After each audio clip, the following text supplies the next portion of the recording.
Happy Friday, ladies and gentlemen. This is the song that never ends. Yes, it goes on and on, my friend. Some people... I decided to save you from having to hear the rest of it because it's just so... You hear it once and you can't get it out of your head. It just stays. Those kinds of things are often referred to as earworms because they just seem to get in your head and never get out. But whether it's a song that never ends, Beethoven's Ode to Joy, Hansen's Bop, or Lady Gaga's Bad Romance, there's something important to realize about earworms. The part that stays in your head, the part you find yourself involuntarily singing without realizing, the part you wish you could just unhear, that part is the melody, the horizontal movement of music, or the organization of a series of tones.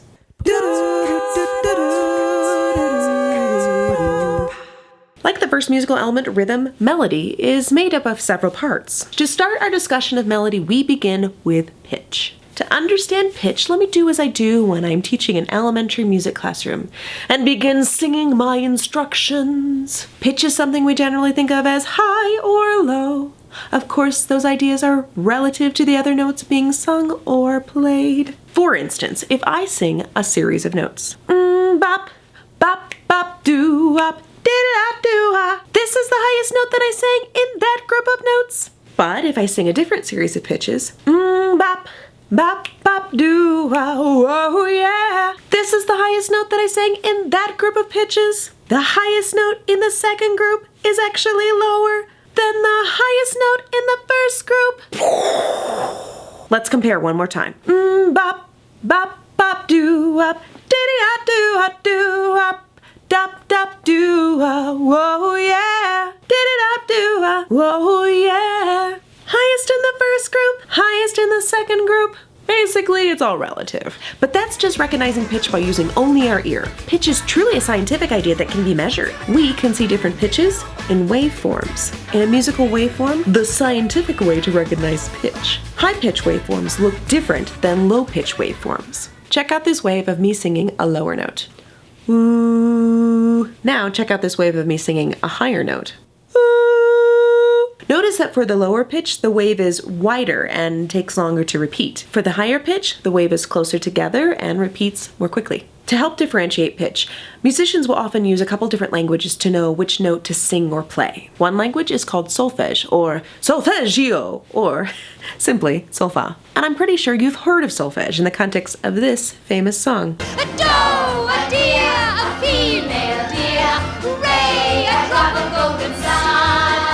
Do, re, mi, fa, sol, la, ti, do. That's the basics of one musical language for pitch. The other language for pitch is simply the alphabet. A, B, C, D, E, F, G, A. The musical alphabet only goes up to G. Rather than going on to H, the musical alphabet repeats itself once we get to A. A, B, C, D, E, F, G, A, B, C, D, and so on. Speaking of letters, did you know there's absolutely no reason for the order of letters in alphabetical order? Basically, alphabetical order is completely random. That's 2 head explosions I've used in this video. I need to cut back on that. But in the world of music, individual pitches absolutely have order. This is because individual pitches go low to high, or high to low. Essentially, there's a sequence. When we see these individual pitches used to create a melody, it creates a contour, or a shape to outline the low and high pitches throughout. To illustrate contour, let me take one of the earworms that I mentioned earlier and show you the contour of the melody.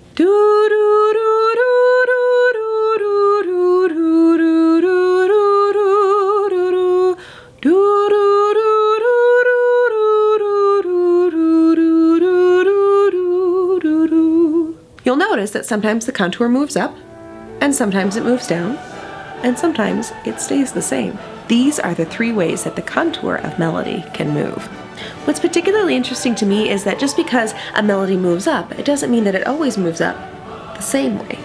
You'll notice that in Ode to Joy, the melody initially moved up, then it moved back down, then it moved back up, but not quite in the same way it did the first time. It's these variations in contour that really make a melody unique and interesting. Part of what makes melodies really stick in our heads is their use of tonal patterns, or a connected series of pitches. Some patterns occur all the time. For instance, I can think of at least 3 different songs that start in similar ways. In fact, all 3 songs start with this tonal pattern. Do, mi, so. Love somebody, yes I do. Love somebody, yes I do.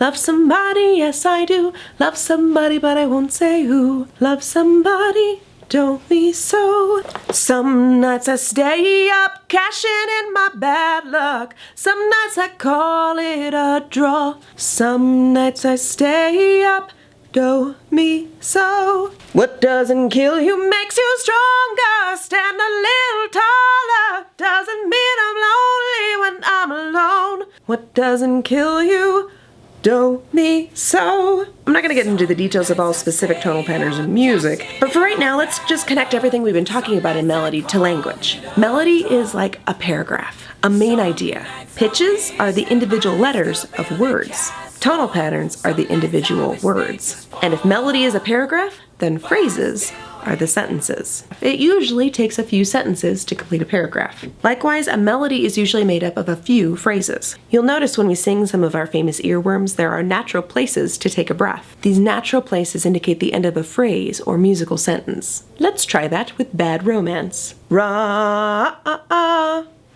Roma-oh-mama, ga-ga-ooh-la-la.